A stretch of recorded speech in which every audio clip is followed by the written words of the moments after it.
On November 13th, 2016, VFW Post 3208, in partnership with Act for America, honored our veterans during a celebration at Memorial Park in Sierra Madre, California. And they are proud to present keynote speaker Brigitte Gabriel, founder and president of Act for America. Ms. Gabriel is one of the leading national security experts in the world, providing information and analysis on the rise of Islamic terrorism. Ms. Gabriel has addressed the United Nations, the Australian Prime Minister, members of the British Parliament, House of Commons, members of the U.S. Congress, the Pentagon, the Joint Forces Staff College, the U.S. Special Operations Command, the U.S. Asymmetric Warfare Group, the FBI, and many others. Ms. Gabriel is a regular guest analyst on Fox News Channel, CNN, MSNBC, and various nationally syndicated radio shows across the country.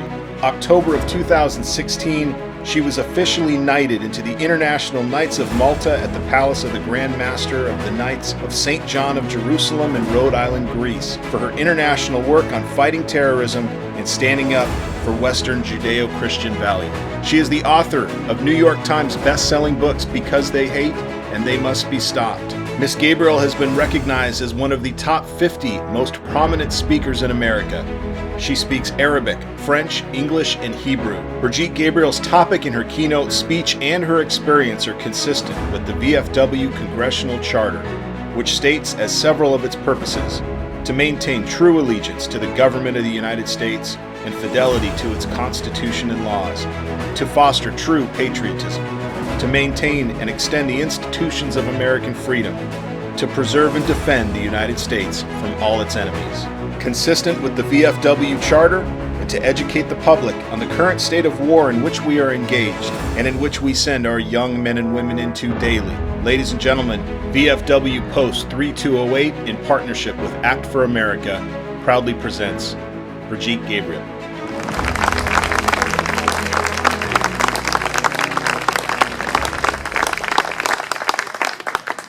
Well, good afternoon.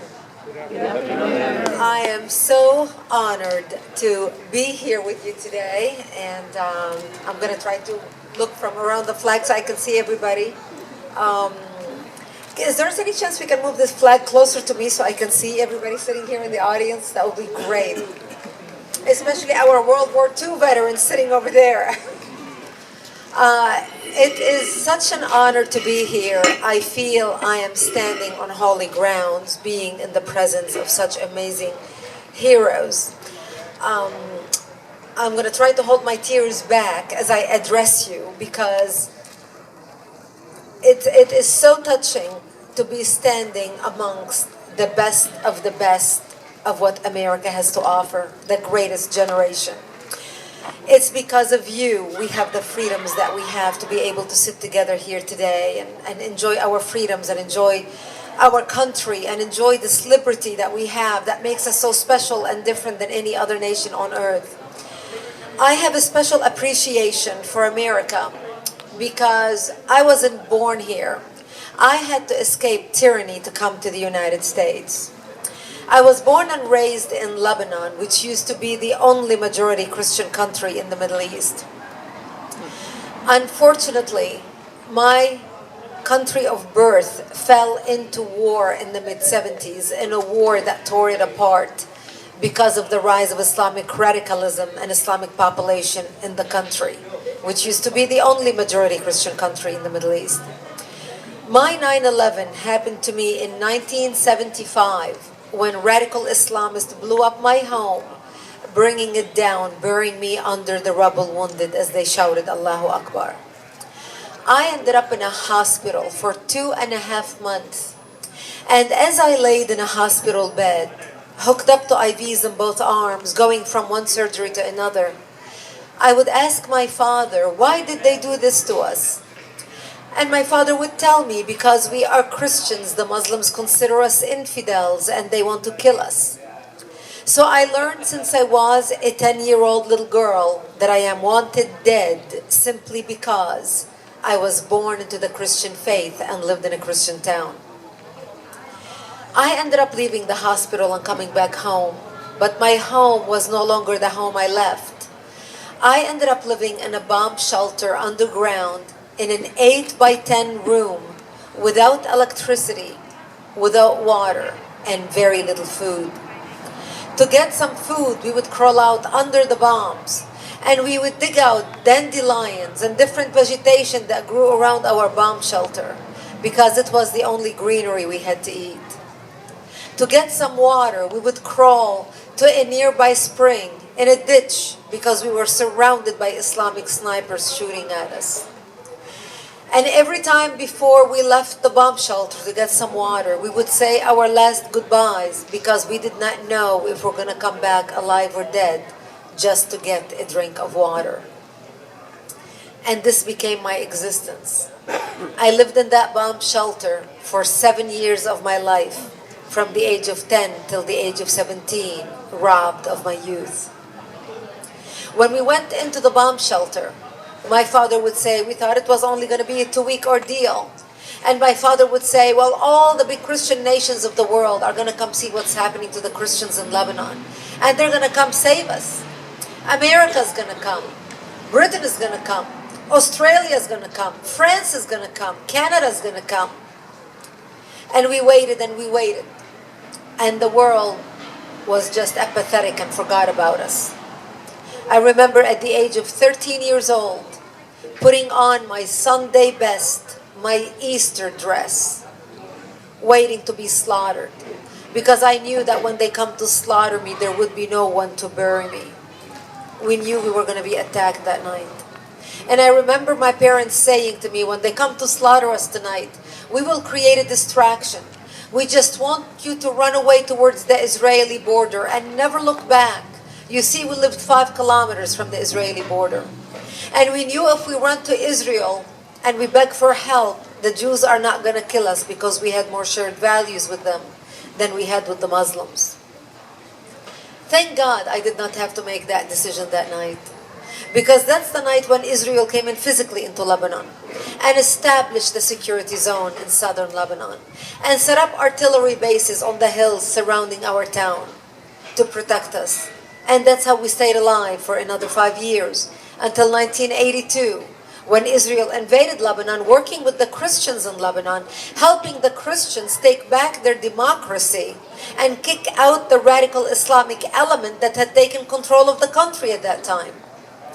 By the time Israel invaded Lebanon in 1982, we had 11 Islamic terrorist organizations operating in Lebanon, including the PLO. That's how we came out of our bomb shelter and back to rebuilding our lives after that invasion. I ended up moving to Israel in 1984 and becoming a news anchor for World News in the Middle East, covering world events and reporting on news from around the world night after night. And as I read the news night after night, I started realizing that there was a pattern developing, because that's when we started seeing a rise of Islamic terrorism happening across the globe. And I realized no matter where the terrorist activity took place, no matter what continent, the name of the perpetrators were always Muslims. Ahmed, Muhammad, Hussein, Ali. The name of the victims were always Westerners, Christians and Jews. Terry Waite, Terry Anderson, Colonel Higgins, the Achille Lauro, the TWA flights, the Panam flights. And I can go on and on. And I started realizing that what I thought used to be a regional problem between a majority Muslim Middle East trying to either kill or expel the minority Christians and Jews had become a worldwide problem. But the world was not paying attention. The world was not connecting the dots. And isn't this exactly what the 9/11 Commission report said to us? We lacked imagination. It's not that we did not know that Al-Qaeda wanted to attack the United States. After all, Al-Qaeda attacked the United States the first time on American soil in 1993, when they attacked the World Trade Center the first time. They attacked our embassies. They attacked the Kubar Towers in 1995. They attacked our embassies in Kenya and Tanzania in 1997. They attacked the USS Cole in 2000. And then they were so sure that we were so apathetic that they came back and re-attacked the World Trade Center the second time in 2001. And this time, bringing the buildings down, attacking the Pentagon and killing almost 3,000 Americans on that sad day. It's not that we did not know what they want to do to us.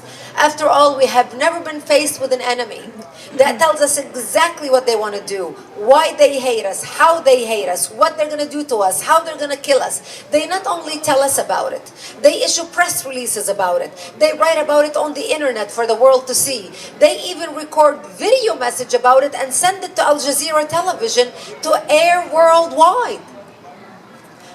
We are the ones who are refusing to read the writing on the wall, putting our head in the sand, pretending that the problem does not exist, hoping that if we bury our head deep enough, the problem will go away on its own.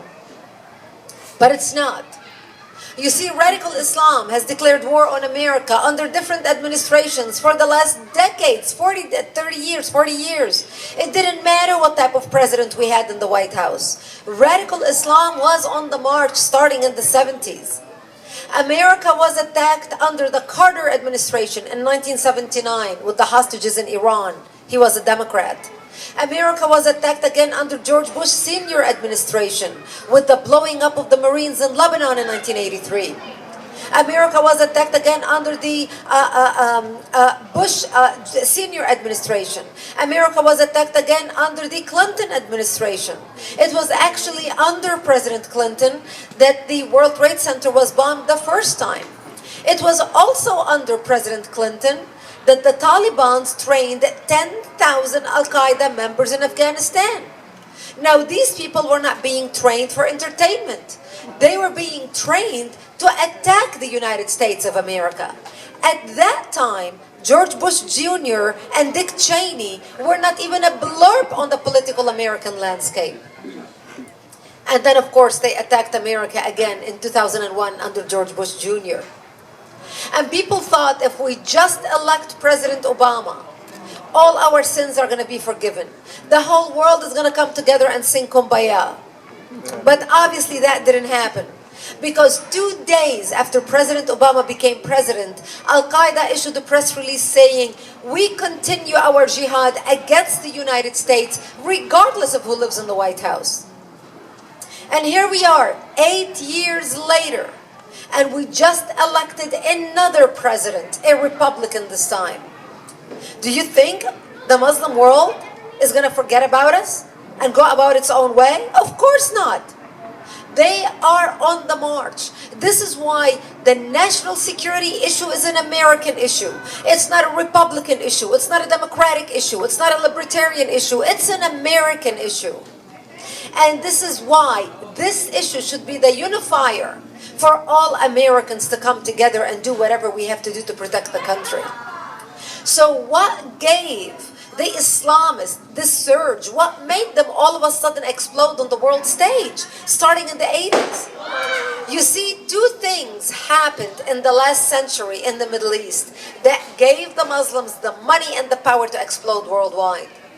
The number one thing that happened was the discovery of oil in the Middle East, which gave them the money to export their radical Islamic ideology worldwide and start building mosques and madrasas worldwide, brainwashing people in different countries.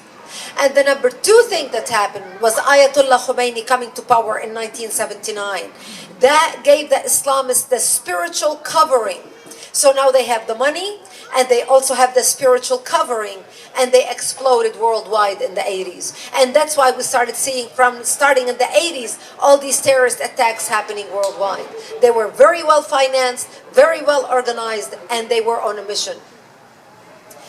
The Muslim Brotherhood, which is an organization that you all have heard of many times on television because they're very cozy with President Obama. The Muslim Brotherhood is the oldest Islamic terrorist organization in the world, founded in 1928, and has 70 offshoot Islamic organizations, including Al-Qaeda, Hamas, and now ISIS. Remember, the leader of ISIS, al-Baghdadi, was in our prisons in 2011 as a leader of the Muslim Brotherhood. The Muslim Brotherhood wrote a plan in 1982. Remember, now they have the money and they have the spiritual covering. They're organized. They have 70 offshoot Islamic organizations. They wrote a plan in 1982, a 100-year plan for radical Islam to infiltrate and dominate the West and establish an Islamic government on earth. In the counter-terrorism circles, this plan became known as the Project, the Muslim Brotherhood Project. How many of you have heard about the Muslim Brotherhood Project? Raise your hand. Okay, a few, good.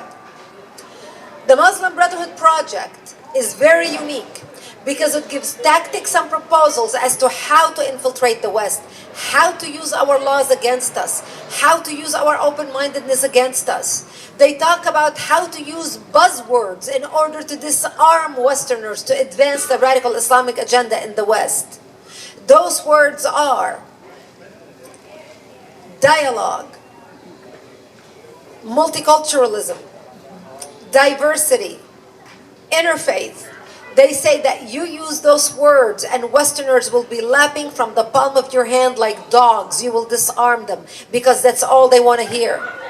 They talk about how to set up non-profit organizations and human rights organizations and maintain the appearance of moderation in order to advance the radical Islamic agenda in the West. They talk about how to get democratically elected Muslims on all levels in the West, including government, NGOs, etc. They talk about how to get Muslim interns in all governmental offices so they can have an insider view as to how policy is done on the highest levels. They talk about how to work with like-minded progressive organizations that share similar goals. This is why when you see the ACLU, for example, working with CARE, the Council on American Islamic Relations, you scratch your head and you think to yourself, how can these two people have anything in common? But CARE is a part of the Muslim Brotherhood working on a plan with an agenda and an end goal. The Muslim Brotherhood began implementing the project in Europe. Remember, the project was written in 1982, the plan. They began implementing the plan in Europe in the 80s and the 90s and then 2000 and now. Europe is no longer Europe. Europe has become Eurabia. It is not the same Europe that you used to go visit 20 years ago. And that's before this year's influx of the refugees into Europe. The transformation of Europe has been happening slowly for the last few decades. As I'm speaking to you right now, there are over 100 Sharia courts operating in Britain alone parallel to British courts. They basically have a completely opposed legal system opposed to the Western Constitution of Britain. In France alone, they have over 725 no-go zones where the police cannot even enter. So why should we be concerned about what's happening in Europe? Because Europe is a preview as to what's coming to the United States. The Muslim Brotherhood wrote the plan for the destruction of the United States in 1991. This is the plan. This plan is titled مذكرة تفسيرية للهدف الاستراتيجي العام للجماعة في أمريكا الشمالية. You all got that? Yeah. Good. There will be a quiz later. The title is an explanatory memorandum on the general strategic goal for the group in North America. Understand is a lot of people think, President Obama, he just was so gullible, he fell victim for these people. I want you to know that President Bush before him and President Bush the father were in the same camp, including President Clinton.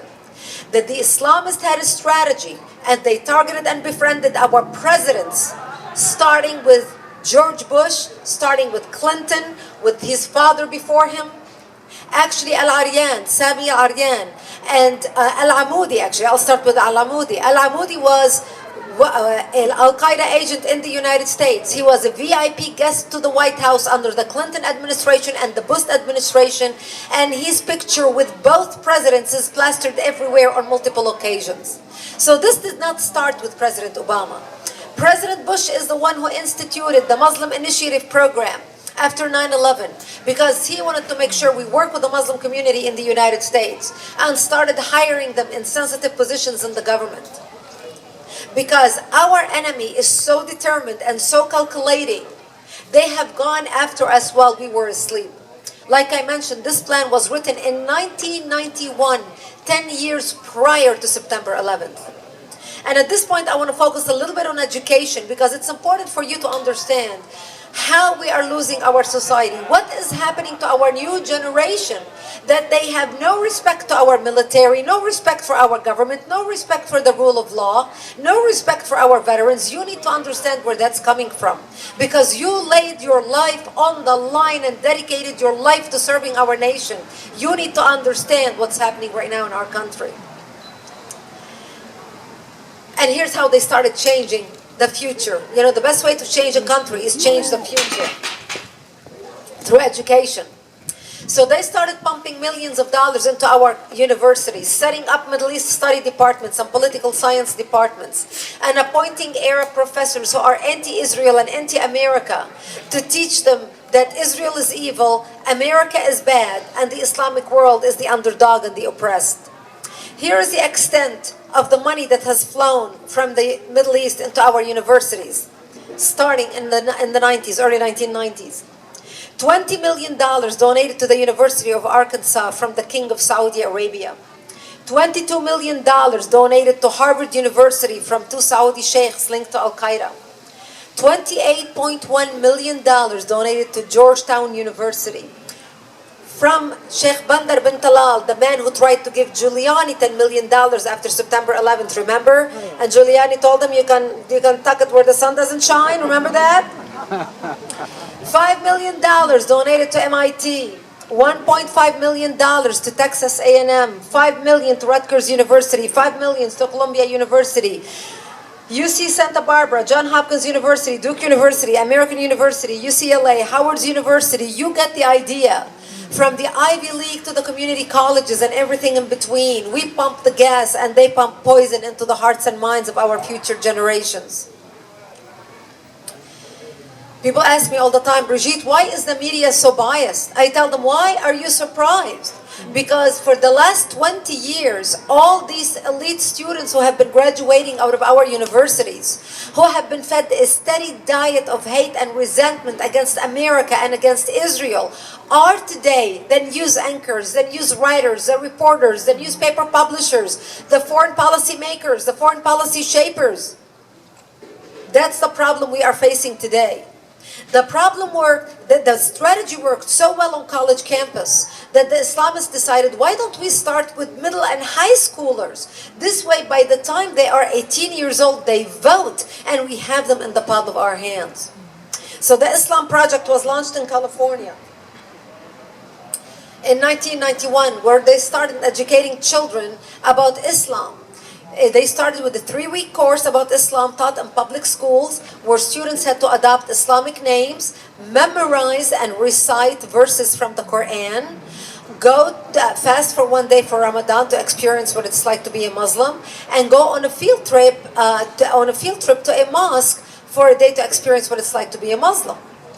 And when I started talking about this, when I did my research for my second book, people would say to me, oh, Brigitte, I cannot believe that couldn't possibly be happening in our schools. I mean, we have separation of church and state. And I said, really? So I decided there's nothing like show and tell. Here is the course. This course started in California in 1991, published by a company called Interact Publishing. Remember how I told you in the Muslim Brotherhood, they have organizations set up for every segment of our society? So this publishing company is in Palomar Oak Way in Carlsland, California. So, and I'm going to give you a little bit of what this course is teaching. By the way, this course right now is nationwide, not just a 3-week course, but weaved into all our textbooks. The teacher starts with, from the beginning, you and your classmates will become Muslims. You will be a member of a caravan. The teacher is already telling the students, okay, for the next 3 weeks, you're going to be Muslims. The teacher continues her instructions by saying, or his instructions, dressing as a Muslim and trying to be involved will increase your learning and enjoyment. Finally, trying your best at all tasks will guarantee you an excellent grade and a more enjoyable time. The teacher is already dangling the great carrot in front of the student. Here's a list of Islamic names students can choose from. Here's a cue cards where the students have to memorize their Islam lesson. And what makes this important, this is like, in math when students have to memorize their multiplication table, so they use cue cards to memorize the lesson. Well, these are the cue cards for the Islam lesson. And I'm going to share this one card in particular. It's called the wisdom card, and it talks about jihad. Now, you and I have heard the word jihad, and every time we hear the word jihad, it's usually associated with a terrorist attack. They are on a jihad, or jihad is the name of terrorist organizations like Islamic Jihad or Al-Mujahideen. So jihad plays a very important role in basically terrorism. The word jihad is mentioned in the Quran 40 times.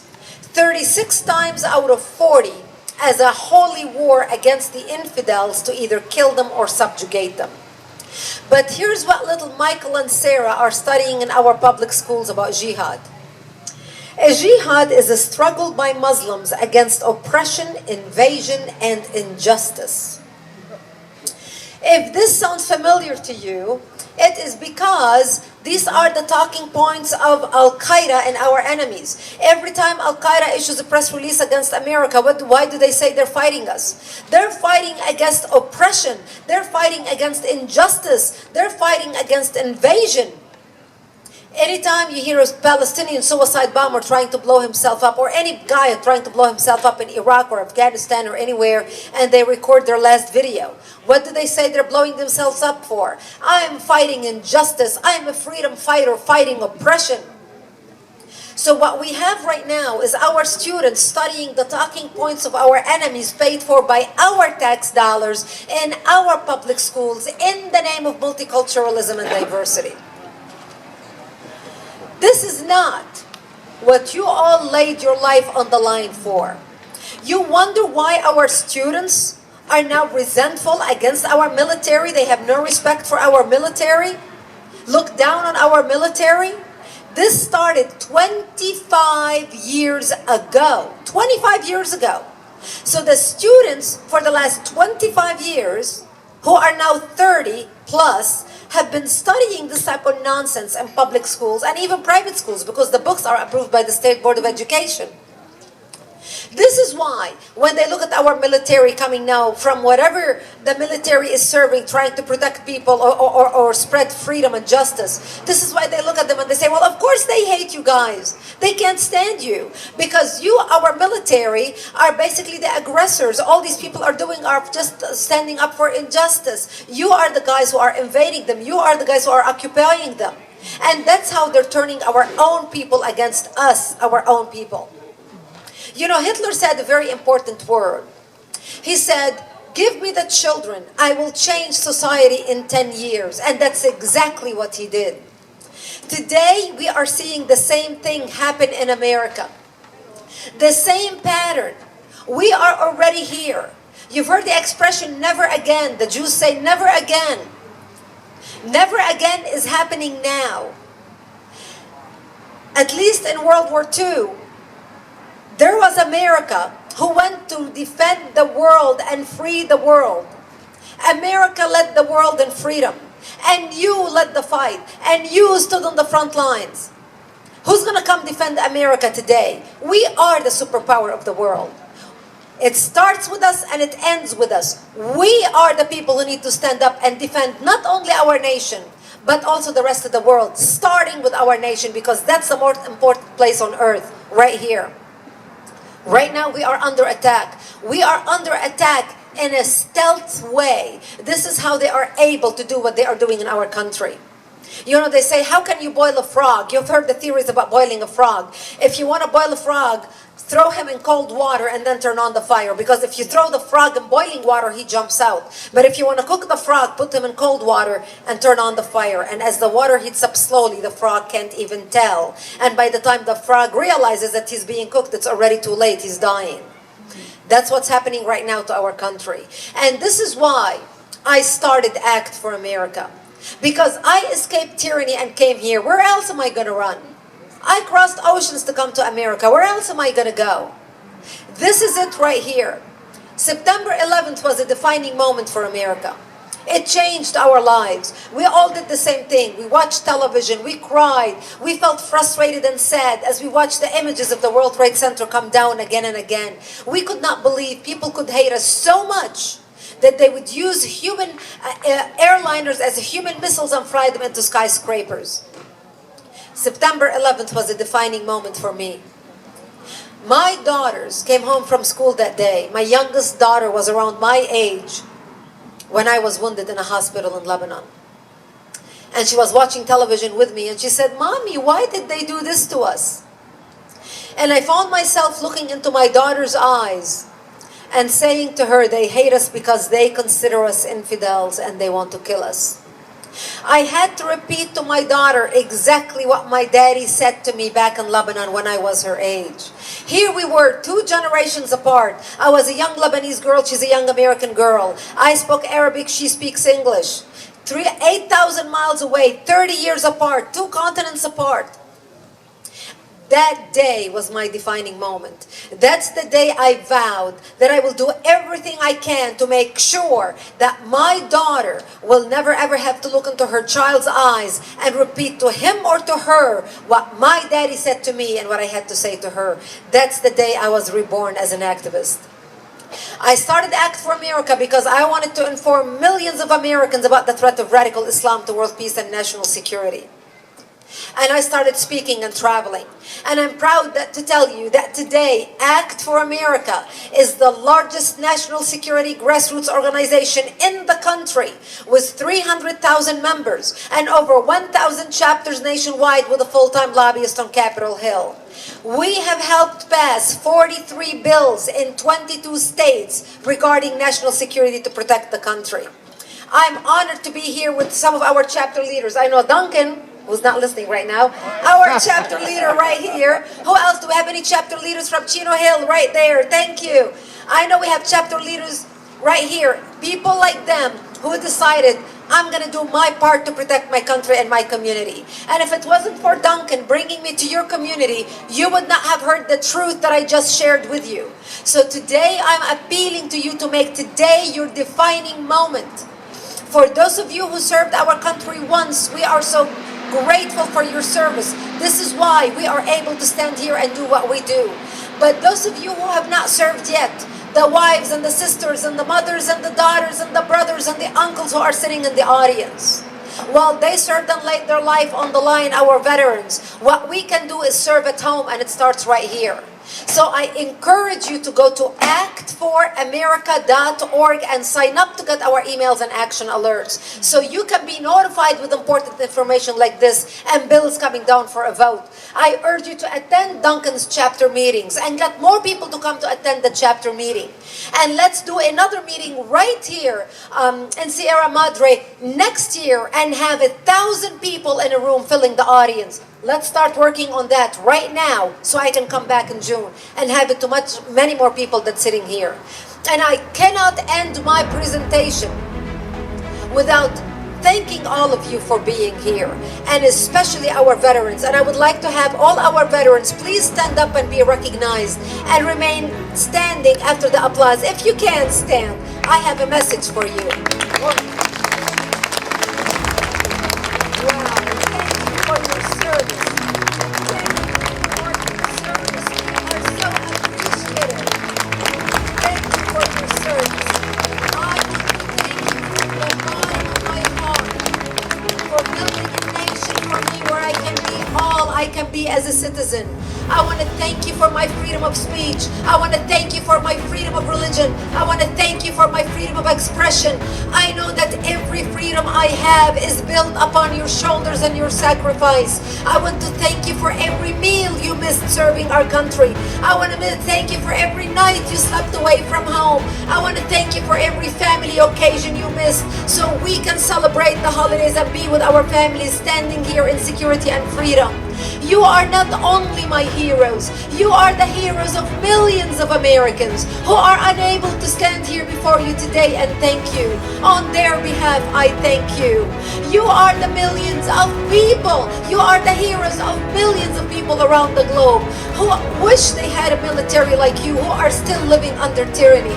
On their behalf, I thank you for spreading the freedom of justice. And I vow to you that I am building an organization with Act for America that will always honor you, that will always praise you, that will always sing of your sacrifice, that will make it a point, that will see to it that we teach our future generations just where their freedom comes from.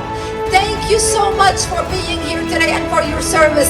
May God bless you one and all, and may God bless our country. Thank you for having me here today. Happy Veterans Day. Thank you.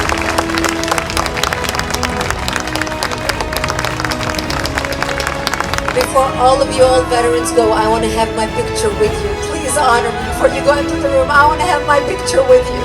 So you all line up in here. Don't go there first, or I'll come to you if you can't walk. We want to have a picture together. This is very important.